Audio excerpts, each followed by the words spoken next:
ನಮಸ್ತೆ ಕರ್ನಾಟಕ ಎಲ್ಲರಿಗೂ ಶರಣು ಶರಣಾರ್ಥಿ ಡಿಜಿಟಲ್ ಬುಕ್ ಕನ್ನಡ ಯೂಟ್ಯೂಬ್ ಚಾನಲ್ಗೆ ಸ್ವಾಗತ ಸುಸ್ವಾಗತ. ತಿರುಪತಿ ತಿಮ್ಮಪ್ಪ ಈಗ ದೊಡ್ಡ ಸುದ್ದಿಯಲ್ಲಿದ್ದಾರೆ.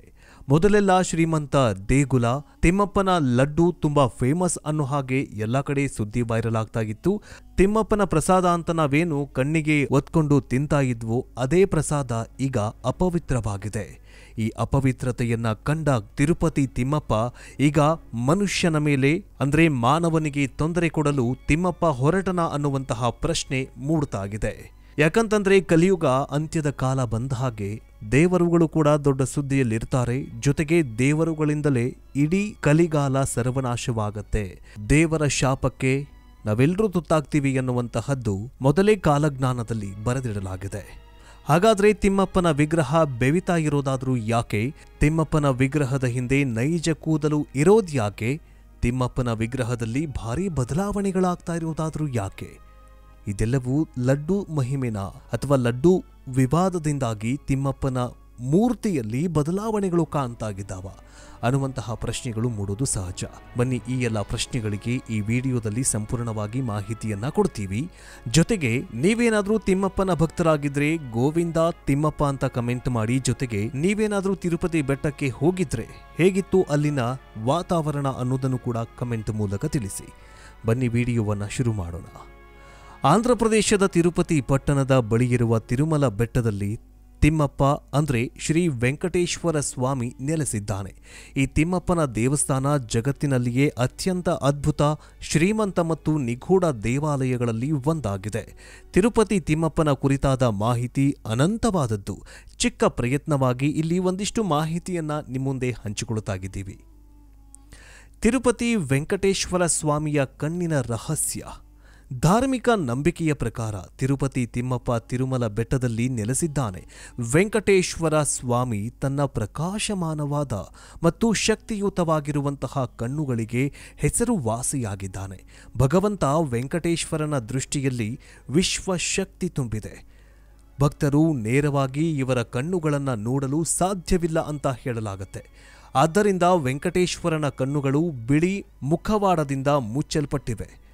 ವೆಂಕಟೇಶ್ವರನ ಕಣ್ಣುಗಳ ಮುಖವಾಡವನ್ನ ಗುರುವಾರ ಮಾತ್ರ ಬದಲಾಯಿಸಲಾಗತ್ತೆ. ಆದ್ದರಿಂದ ಆ ಸಮಯದಲ್ಲಿ ಭಕ್ತರು ಒಂದು ಕ್ಷಣ ಅವರ ಕಣ್ಣುಗಳನ್ನ ದರ್ಶನ ಪಡೆಯುವುದಕ್ಕೆ ಅವಕಾಶ ನೀಡಲಾಗತ್ತೆ. ಶ್ರೀ ಲಕ್ಷ್ಮೀ ದೇವಿಯ ದರ್ಶನ. ಹೌದು, ಶ್ರೀ ವೆಂಕಟೇಶ್ವರನಿಗೆ ಶ್ರೀಗಂಧದ ಸ್ನಾನ ಮಾಡಿಸಿ ನಂತರ ಆತನ ವಿಗ್ರಹದ ಮೇಲೆ ಶ್ರೀಗಂಧವನ್ನ ಲೇಪನ ಮಾಡಲಾಗತ್ತೆ. ಶ್ರೀ ವೆಂಕಟೇಶ್ವರನ ಹೃದಯದ ಮೇಲೆ ಶ್ರೀಗಂಧವನ್ನ ಲೇಪನ ಮಾಡೋದ್ರಿಂದ ಆ ಗಂಧವನ್ನ ತೆಗೆದ ನಂತರ ಅದರಲ್ಲಿ ಸಂಪತ್ತಿನ ಅಧಿದೇವತೆಯಾದ ಶ್ರೀ ಲಕ್ಷ್ಮೀ ದೇವಿಯ ಚಿತ್ರಣ ಅಲ್ಲಿ ಮೂಡಿರುತ್ತೆ. ಇದು ಕೂಡ ಒಂದು ವಿಸ್ಮಯಕಾರಿ ಆಗಿದೆ. ಇನ್ನು ವೆಂಕಟೇಶ್ವರ ಸ್ವಾಮಿ ವಿಗ್ರಹದ ತಲೆ ಕೂದಲು. ವೆಂಕಟೇಶ್ವರ ಸ್ವಾಮಿಯ ವಿಗ್ರಹದ ಮೇಲಿನ ಕೂದಲು ನಿಜ ಅಂತ ಹೇಳಲಾಗತ್ತೆ. ಇವು ಎಂದಿಗೂ ಕೂಡ ಜಡೆಗಟ್ಟದೇ ಇರೋದಿಲ್ಲ ಮತ್ತು ಯಾವಾಗಲೂ ಕೂಡ ಮೃದುವಾಗೇ ಇರುತ್ತೆ. ಇದು ಮನುಷ್ಯನ ತಲೆ ಕೂದಲಿನಂತೆಯೇ ಇದೆ. ಇದು ವಿಜ್ಞಾನಕ್ಕೆ ಸವಾಲಾಗಿದೆ. ಇದು ದಿನಕ್ಕೆ ವೆಂಕಟೇಶ್ವರನ ಮೂರ್ತಿಯ ಹಿಂದೆ ಇರುವಂತಹ ಕೂದಲುಗಳು ಬೆಳೀತಾಗಿದೆ. ಇದು ನೈಜ ಕೂದಲುಗಳು ಅಂತ ಈಗಾಗಲೇ ವಿಜ್ಞಾನಿಗಳು ಅದನ್ನು ಸ್ಪಷ್ಟಪಡಿಸಿದ್ದಾರೆ. ಇನ್ನು ವೆಂಕಟೇಶ್ವರನ ಸಾಗರದಲೆಗಳ ಸದ್ದು. ವೆಂಕಟೇಶ ದೇವರ ವಿಗ್ರಹದ ಬೆನ್ನಿನ ಭಾಗಕ್ಕೆ ಕಿವಿಕೊಟ್ಟು ಕೇಳಿದಾಗ ಸಮುದ್ರದ ಅಲೆಗಳ ಸದ್ದು ಕೇಳಿಸತ್ತಂತೆ ಅಂತ ಅಲ್ಲಿನ ಅರ್ಚಕರು ಹೇಳ್ತಾರೆ. ಈ ಕಾರಣದಿಂದಾಗಿಯೇ ದೇವಾಲಯದಲ್ಲಿ ವಿಗ್ರಹ ಯಾವಾಗಲೂ ಒದ್ದೆಯಾಗಿರತ್ತಂತೆ. ಇನ್ನು ವೆಂಕಟೇಶ್ವರ ಸ್ವಾಮಿಯ ಬೆವರುವ ವಿಗ್ರಹ. ಹೌದು, ವೆಂಕಟೇಶ್ವರ ಸ್ವಾಮಿ ವಿಗ್ರಹವು ಯಾವಾಗಲೂ ಒದ್ದೆಯಾಗೇ ಇರುತ್ತೆ. ಮನುಷ್ಯನಿಗೆ ಹೇಗೆ ಬೆವರು ಬರುತ್ತೋ ಅದೇ ರೀತಿ ವೆಂಕಟೇಶ್ವರ ಸ್ವಾಮೀಜಿ ಕೂಡ ಬೆವರುತ್ತಾರೆ ಅನ್ನುವಂತಹದ್ದು ನೈಜ. ಈ ಬೆವರು ನೈಜವಾದದ್ದು ಅಂತ ಹೇಳಲಾಗತ್ತೆ. ಹೀಗಾಗಿ ದೇವರಿಗೆ ಉಷ್ಣ ಸೆಕೆ ಆಗುತ್ತದೆ ಎಂದು ಅಲ್ಲಿನ ಗರ್ಭಗುಡಿಯೊಳಗೆ ಹವಾನಿಯಂತ್ರಿತ ವ್ಯವಸ್ಥೆ ಅಥವಾ ಫ್ಯಾನ್ ಕೂಡ ಇರಿಸಲಾಗಿದೆ. ಹೇಗೆ ಮನುಷ್ಯ ಒಂದು ಸ್ವಲ್ಪ ಬೆವರ್ತಾನೋ ಅದೇ ತೆರನಾಗಿ ಅಲ್ಲಿನ ಕಲ್ಲು ಅಂದ್ರೆ ತಿರುಪತಿ ತಿಮ್ಮಪ್ಪನ ವಿಗ್ರಹ ಈಗಲೂ ಕೂಡ ಬೆವರತಂತೆ. ಜೊತೆಗೆ ವಿಗ್ರಹಕ್ಕೆ ಕಿವಿಗೊಟ್ಟು ಕೇಳಿದ್ರೆ ಸಮುದ್ರದ ಅಲೆಗಳಂತೆ ಸೌಂಡ್ ಬರತ್ತಂತೆ. ಎಂಥ ವಿಗ್ರಹ, ಎಂಥ ರಹಸ್ಯ ಅಲ್ವಾ ಈ ತಿಮ್ಮಪ್ಪಂದು. ಇನ್ನು ಮುಂದಿನ ರಹಸ್ಯ ವೆಂಕಟೇಶ್ವರ ಸ್ವಾಮೀಜಿ ವಿಗ್ರಹದ ಪಾದ. ವೆಂಕಟೇಶ್ವರ ಸ್ವಾಮಿಯ ಪಾದವನ್ನ ಮುಟ್ಟಿದ್ರೆ ಮೃದುವಾಗಿ ಇದಾವಂತೆ. ಹಾಗಂತ ಅಲ್ಲಿನ ಅರ್ಚಕರು ಹೇಳ್ತಾರೆ. ಹೌದು, ತಿಮ್ಮಪ್ಪನ ಮೂರ್ತಿ ಕಲ್ಲುಗಳಿಂದ ಮಾಡಲ್ಪಟ್ಟಿದೆ, ಆದ್ರೆ ಕಾಲುಗಳನ್ನ ಮುಟ್ಟಿದ್ರೆ ಅವು ಮನುಷ್ಯರ ಕಾಲಿನಂತೆ ಮೃದುವಾಗಿ ಇದಾವಂತೆ. ಹಾಗಂತ ದಿನಾಲೂ ಅರ್ಚಕರು ಪೂಜೆ ಮಾಡೋರು ಹೇಳುತ್ತಿದ್ದಾರೆ. ಇದು ಕೂಡ ನಿಜ ಅಂತ ಹೇಳಲಾಗಿದೆ. ಇದನ್ನ ಕೆಲವೊಂದಿಷ್ಟು ನಮ್ಮ ಕರ್ನಾಟಕದ ಸ್ವಾಮೀಜಿಗಳು ಕೂಡ ಹೇಳಿದ್ದಾರೆ. ಅದರಲ್ಲೂ ಬ್ರಹ್ಮಾಂಡ ಗುರುಜಿಗಳು ಈ ತಿಮ್ಮಪ್ಪನ ಬಗ್ಗೆ ಅಪಾರವಾದಂತಹ ಜ್ಞಾನವನ್ನ ಹೊಂದಿದ್ದಾರೆ. ಆದ್ದರಿಂದ ಅವರು ಕೆಲವೊಂದ್ಸರ್ತಿ ಈ ಸುದ್ದಿವಾಹಿನಿಗಳಲ್ಲಿ ಹೇಳಬೇಕಾದ್ರೆ ತಪ್ಪದೆ ಅವರ ಸುದ್ದಿಗಳನ್ನ, ಅವರು ಹೇಳುವಂತಹ ಮಾತುಗಳನ್ನ ಕೇಳಿ. ಈ ತಿಮ್ಮಪ್ಪನ ಬಗ್ಗೆ ಅನೇಕ ಪವಾಡಗಳನ್ನು ಅವರು ನೋಡಿದ್ದಾರೆ, ಜೊತೆಗೆ ಹೇಳುತ್ತಾರೆ. ಇನ್ನು ವೆಂಕಟೇಶ್ವರನಿಗೆ ಪಚ್ಚೆ ಕರ್ಪೂರ ಅಂದರೆ ತುಂಬ ಇಷ್ಟ. ಪಚ್ಚೆ ಕರ್ಪೂರವನ್ನು ಯಾವುದೇ ಕಲ್ಲಿನ ಮೇಲೆ ಉಜ್ಜಿದ್ರೂ ಕಲ್ಲು ಬಿರುಕು ಬಿಡುತ್ತೆ. ಆದರೆ ವೆಂಕಟೇಶ್ವರನ ವಿಗ್ರಹಕ್ಕೆ ಪಚ್ಚೆ ಕರ್ಪೂರವನ್ನು ಹಚ್ಚಲಾಗತ್ತೆ. ಇದು ವೆಂಕಟೇಶ್ವರನ ವಿಗ್ರಹದ ಮೇಲೆ ಯಾವುದೇ ಅಡ್ಡ ಪರಿಣಾಮ ಬೀರೋದು ಇಲ್ಲ ಅಂತ ಹೇಳಲಾಗಿದೆ. ಇನ್ನು ಅದ್ಭುತವಾದಂತಹ ಕೋಲು ದೇವಾಲಯದ ಮುಖ್ಯದ್ವಾರದ ಬಾಗಿಲಿನ ಬಲಭಾಗದಲ್ಲಿ ಒಂದು ಕೋಲು ಇಡಲಾಗಿದೆ. ಭಗವಾನ್ ವೆಂಕಟೇಶ್ವರನು ಬಾಲ್ಯದಲ್ಲಿ ತುಂಟತನ ಮಾಡಿದಾಗ ಅವರ ತಾಯಿ ಕೋಲಿನಿಂದ ಹೊಡೆದಿದ್ರು. ಆಗ ವೆಂಕಟೇಶ್ವರನ ಮುಖದ ಗಲ್ಲದ ಭಾಗಕ್ಕೆ ಗಾಯ ಆಗತ್ತೆ. ಕೂಡಲೇ ಅವರ ತಾಯಿ ಶ್ರೀಗಂಧವನ್ನ ಗಲ್ಲಕ್ಕೆ ಹಚ್ಚುತ್ತಾರೆ. ಇದರಿಂದ ಅವರ ಗಾಯ ಗುಣವಾಯಿತು. ಇದರಿಂದ ಅಂದಿನಿಂದ ಶುಕ್ರವಾರದಂದು ವೆಂಕಟೇಶ್ವರನ ವಿಗ್ರಹಕ್ಕೆ ಗಲ್ಲದ ಮೇಲೆ ಶ್ರೀಗಂಧದ ಪೇಸ್ಟನ್ನು ಅನ್ವಯಿಸಲಾಗುತ್ತೆ, ಅಂದರೆ ಹಚ್ಚಲಾಗತ್ತೆ. ಇದೆಲ್ಲವೂ ಕೂಡ ಮೊದಲಿನಿಂದಲೂ ಮಾಡಿಕೊಂಡು ಬರಲಾಗಿದೆ. ಇನ್ನು ಅಖಂಡ ದೀಪ ವೆಂಕಟೇಶ್ವರ ದೇವಸ್ಥಾನದಲ್ಲಿ ದೀಪ ಸದಾ ಉರಿತಾನೆ ಇದೆ. ಈ ದೀಪದಲ್ಲಿ ಎಣ್ಣೆ ಅಥವಾ ತುಪ್ಪವನ್ನು ಎಂದಿಗೂ ಕೂಡ ಹಾಕಿಲ್ಲ. ವರ್ಷಗಟ್ಟಲೆ ಉರಿತಾ ಇರುವ ಈ ದೀಪವನ್ನು ಯಾವಾಗ ಯಾರು ಹೊತ್ತಿಸಿದ್ರು ಅನ್ನುವಂತಹ ಪ್ರಶ್ನೆ ಈಗಲೂ ಕೂಡ ಪ್ರಶ್ನೆಯಾಗಿ ಉಳಿದುಕೊಂಡಿದೆ. ಇನ್ನು ತಿರುಪತಿಗೆ ಹೋದಾಗ ವೆಂಕಟೇಶ್ವರನ ದರ್ಶನ ಮಾಡುವಾಗ ಗರ್ಭಗುಡಿ ಸಮೀಪ ಹೋದಾಗ ಗರ್ಭಗುಡಿಯ ಮಧ್ಯದಲ್ಲಿ ವಿಗ್ರಹವು ನೆಲೆಗೊಂಡಿರುವುದನ್ನು ಕಾಣಬಹುದು. ನೀವು ಗರ್ಭಗುಡಿಯಿಂದ ಸ್ವಲ್ಪ ಕಡೆ ಹೊರಗಡೆ ಬಂದಾಗ ವಿಗ್ರಹವು ಬಲಭಾಗದಲ್ಲಿ ನೆಲೆಗೊಂಡಿದೆ ಅಂತ ನೀವು ಭಾವಿಸ್ತೀರಿ. ಹೀಗಾಗಿ ವಿಗ್ರಹದ ಮಧ್ಯಭಾಗದಲ್ಲಿ ಇದೆಯೋ ಅಥವಾ ಬಲಭಾಗದಲ್ಲಿ ಇದೆಯೋ ಗೊತ್ತೇ ಆಗೋದಿಲ್ಲ. ಇದು ತುಂಬಾ ವಿಶೇಷವಾಗಿದೆ. ಇನ್ನು ತಿರುಪತಿ ವೆಂಕಟೇಶ್ವರನಿಗೆ ಒಟ್ಟಿಗೆ ಹೆಣ್ಣು ಅಥವಾ ಗಂಡಿನ ಅಲಂಕಾರವನ್ನ ಮಾಡಲಾಗುತ್ತೆ. ಉದಾಹರಣೆಗೆ ಶ್ರೀಕೃಷ್ಣನಿಗೆ ಹೆಣ್ಣಿನ ಹೇಗೆ ಅಲಂಕಾರ ಮಾಡಲಾಗತ್ತೋ ಶ್ರೀಕೃಷ್ಣ ಹೆಣ್ಣಿನ ಹಾಗೆ ಬಟ್ಟೆ ಹಾಕಿಕೊಳ್ಳುವುದು ಎಂದ್ರೆ ತುಂಬಾ ಇಷ್ಟ.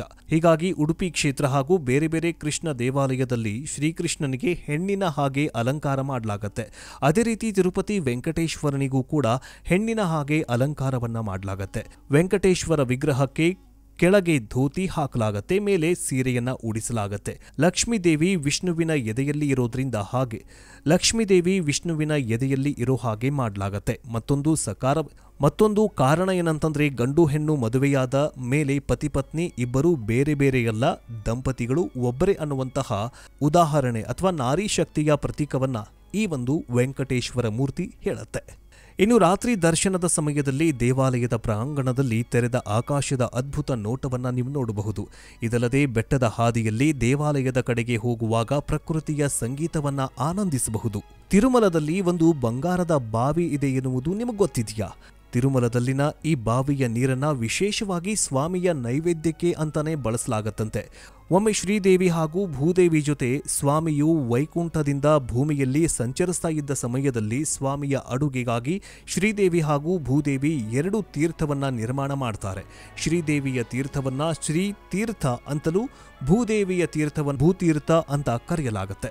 ಕ್ರಮೇಣ ಈ 2 ತೀರ್ಥಗಳು ಕಣ್ಮರೆಯಾದವು. ಪ್ರಧಾನ ಅರ್ಚಕರಾದ ಗೋಪಿನಾಥ ಹಾಗೂ ಆತನ ಸಹಾಯಕ ಅರ್ಚಕರಾದ ರಂಗದಾಸು ಸ್ವಾಮಿಯ ಪೂಜೆಗೆ ಅವಶ್ಯಕವಾದ ಹೂವಿನ ತೋಟವನ್ನ ಬಳಸುವುದಕ್ಕಾಗಿ ಈ 2 ಬಾವಿಯನ್ನ ನಿರ್ಮಾಣ ಮಾಡಿದ್ರು. ಆಗಲೇ ಹಳೆಯ 2 ತೀರ್ಥಗಳು ಕಾಣಿಸಿಕೊಳ್ಳುತ್ತವೆ. ಆ ನಂತರ ರಂಗದಾಸು ಮರಣ ಹೊಂತಾರೆ. ನಂತರ ಆ ಬಾವಿಗಳು ಕೂಡ ಶಿಥಿಲಾವಸ್ಥೆಯನ್ನ ತಲುಪಿದ್ವಂತೆ. ಇನ್ನು ಶ್ರೀ ವೆಂಕಟೇಶ್ವರನ ಸ್ವಾಮಿಯ ಆರಾಧಿಸಲು ತೋಟವನ್ನ ನಿರ್ಮಾಣ ಮಾಡಿ ಪುಷ್ಪಗಳನ್ನ ಸಮರ್ಪಿಸ್ತಾ ಇದ್ದರಿಂದ ಆ ರಂಗದಾಸುವಿನ ಅನಂತದ ಕಾಲದಲ್ಲಿ ಒಂದು ಚಕ್ರವರ್ತಿಯಾಗಿ ಜನಿಸಿ ಮತ್ತೆ ಶ್ರೀ ವೆಂಕಟೇಶ್ವರ ಸ್ವಾಮಿಯನ್ನ ಆರಾಧನೆ ಮಾಡ್ತಾರಂತೆ. ತೋಡಮಾನ್ ಚಕ್ರವರ್ತಿಗೆ ಸ್ವಾಮಿಯು ಕನಸಿನಲ್ಲಿ ಬಂದು ತನ್ನ ಪೂರ್ವ ಜನ್ಮದ ವೃತ್ತಾಂತವನ್ನೆಲ್ಲ ತಿಳಿಸಿ ಒಂದು ದೇವಾಲಯವನ್ನ ನಿರ್ಮಾಣ ಮಾಡಿ ಅದರ ಮೇಲೆ ಬಂಗಾರದ ವಿಮಾನವನ್ನ ನಿರ್ಮಾಣ ಮಾಡಿ ಪೂರ್ವ ಜನ್ಮದಲ್ಲಿ ನಿರ್ಮಾಣ ಮಾಡಿದ್ದ ಹಾಗೂ ಭೂತೀರ್ಥವನ್ನ ಮತ್ತೆ ಪುನರ್ಸ್ಥಾಪಿಸಬೇಕು ಅಂತ ಆಜ್ಞಾಪನೆ ಮಾಡ್ತಾನಂತೆ. ಆಗ ಬಂಗಾರದ ಬಾವಿ ತೋಡಮಾನ್ ಚಕ್ರವರ್ತಿಗೆ ಸ್ವಾಮಿ ಹೇಳಿದಂತೆ ಶ್ರೀತೀರ್ಥವನ್ನ ಮತ್ತೆ ಪುನರ್ ಅಭಿವೃದ್ಧಿ ಮಾಡಿದ. ಅದಕ್ಕೆ ಬಂಗಾರದ ಲೇಪನವನ್ನು ಕೂಡ ಮಾಡ್ತಾನೆ. ಇದರಿಂದ ಇದು ಬಂಗಾರದ ಬಾವಿ ಅಂತ ಕರೆಸ್ಕೊಳ್ಳುತ್ತೆ. ಇನ್ನು ಸುಂದರ ಸ್ವಾಮಿ ಬಾವಿ ಭೂತೀರ್ಥವನ್ನ ಪುನರ್ ಅಭಿವೃದ್ಧಿ ಮಾಡಿ ಮೆಟ್ಟಿಲುಗಳಾಗಿ ನಿರ್ಮಾಣ ಮಾಡಿದನು. ಇದು ಕ್ರಮೇಣ ಮೆಟ್ಟಿಲು ಬಾವಿ ಅಂತಲೂ ಕೂಡ ಕರೆಯಲ್ಪಟ್ಟಿತು. ಶ್ರೀತೀರ್ಥವನ್ನ ಸ್ವಾಮಿಯ ಅಡುಗೆ ಹಾಗೂ ತೀರ್ಥಕ್ಕೆ ಬಳಸಲಾಗತ್ತೆ. ಈ ಶ್ರೀತೀರ್ಥವನ್ನ ಸುಂದರ ಸ್ವಾಮಿ ಬಾವಿ ಅಂತಲೂ ಕೂಡ ಕರೆಯಲಾಗತ್ತೆ. ಇನ್ನು ಇಲ್ಲಿಯ ಸ್ವಾಮಿಯ ಮೂಲ ಮೂರ್ತಿಗೆ ಪ್ರತಿ ಶುಕ್ರವಾರ ಅಭಿಷೇಕ ನಡೆಯುತ್ತೆ. 11ನೇ ಶತಮಾನದಲ್ಲಿ ತಿರುವಲನಂಬಿ ಎನ್ನುವ ವ್ಯಕ್ತಿಯ ಪಾಪ ವಿನಾಶ ತೀರ್ಥದಿಂದ ಪ್ರತಿನಿತ್ಯ ಈ ಪವಿತ್ರವಾದ ಜಲವನ್ನ ತೆಗೆದುಕೊಂಡು ಸ್ವಾಮಿಗೆ ಅರ್ಪಣೆ ಮಾಡಲಾಗತ್ತಂತೆ. ಹೀಗೆ ಅನೇಕ ವಿಸ್ಮಯಗಳನ್ನು ಹೊಂದಿರುವಂತಹ ತಿರುಪತಿ ತಿಮ್ಮಪ್ಪನ ಸನ್ನಿಧಾನ ಈಗ ಅಪವಿತ್ರವಾಗಿದೆ. 11ನೇ ಶತಮಾನದಿಂದ ಚಮತ್ಕಾರ ಮತ್ತು ಶಕ್ತಿಗಳನ್ನು ಇಟ್ಕೊಂಡು ಬಂದಿದ್ದಂತಹ ಈ ಒಂದು ತಿರುಪತಿ ತಿಮ್ಮಪ್ಪನ ಸನ್ನಿಧಾನ ಈಗ ಮಾಂಸದ ರೂಪದಲ್ಲಿ ತನ್ನ ಪ್ರಸಾದವನ್ನು ತೆಗೆದುಕೊಂಡು ತಿನ್ನುವ ಪರಿಸ್ಥಿತಿ ನಿರ್ಮಾಣವಾಗಿದೆ. ಇದೆಲ್ಲದಕ್ಕೂ ಕಾರಣ ದೇವರಲ್ಲ, ನಾವುಗಳು, ನಮ್ಮ ಸ್ವಾರ್ಥ. ಆಂಧ್ರ ಪ್ರದೇಶದಲ್ಲಿ ರಾಜಕೀಯ ಕಿತ್ತಾಟದಿಂದ ಜಗನ್ಮೋಹನ್ ರೆಡ್ಡಿಯವರು ಇಡೀ ಸನಾತನ ಧರ್ಮಕ್ಕೆ, ಹಿಂದೂ ಧರ್ಮಕ್ಕೆ ಮಾಂಸದ ಕೊಬ್ಬಿನ ಮತ್ತು ಮೀನಿನ ಎಣ್ಣೆಯನ್ನು ಬಳಸಿ ಲಡ್ಡುವನ್ನು ತಯಾರು ಮಾಡಿ ಹಿಂದೂ ಧರ್ಮಕ್ಕೆ ದೊಡ್ಡದಾದಂತಹ ಒಂದು ಅಪಮಾನ ಮಾಡಿದ. ಇದಕ್ಕೆ ಆ ಸ್ವಾಮಿ ಏನು ಶಾಪ ಕೊಡ್ತಾನೆ ಅನ್ನುವಂತಹದ್ದು ದೊಡ್ಡ ದೊಡ್ಡ ಸ್ವಾಮೀಜಿಗಳಿಗೆ, ದೊಡ್ಡ ದೊಡ್ಡ ಅಘೋರಿಗಳಿಗೆ ಸಾವಿರಾರು ವರ್ಷಗಳಿಂದ ಪೂಜೆ ಪುನಸ್ಕಾರ ಮಾಡಿಕೊಂಡು ಈ ಬ್ರಹ್ಮಾಂಡವನ್ನ ಉಳಿಸ್ಕೊಂಡು ಬಂದಿರುವಂತಹ ಮಹಾನ್ ಋಷಿ ಮುನಿಗಳಿಗೆ ಈಗ ದೊಡ್ಡ ಚಿಂತೆಯಾಗಿದೆ. ವಿಷ್ಣು, ವೆಂಕಟೇಶ್ವರ, ಶ್ರೀನಿವಾಸ, ತಿಮ್ಮಪ್ಪ, ಗೋವಿಂದ ಏನು ಶಾಪ ಕೊಡ್ತಾನೋ ಆ ಭಗವಂತನೇ ಬಲ್ಲ. ನಿಮಗೇನನ್ಸುತ್ತೆ? ಈ ತಿಮ್ಮಪ್ಪನ ಲಡ್ಡುವಿನಲ್ಲಿ ಗೋವಿನ ಕೊಬ್ಬಿದೆಯಾ? ಮೀನಿನ ಎಣ್ಣೆಯನ್ನ ಬಳಸಿ ಮಾಡಿದರಲ್ಲ ಆ ಒಂದು ಲಡ್ಡುವಿನ ಬಗ್ಗೆ ನಿಮಗೇನನ್ಸುತ್ತೆ? ಕಮೆಂಟ್ ಮೂಲಕ ತಿಳಿಸಿ. ಮುಂದಿನ ವಿಡಿಯೋದಲ್ಲಿ ಮತ್ತೆ ಸಿಗೋಣ. ಜೈ ಹಿಂದ್, ಜೈ ಕರ್ನಾಟಕ, ನಮಸ್ಕಾರ.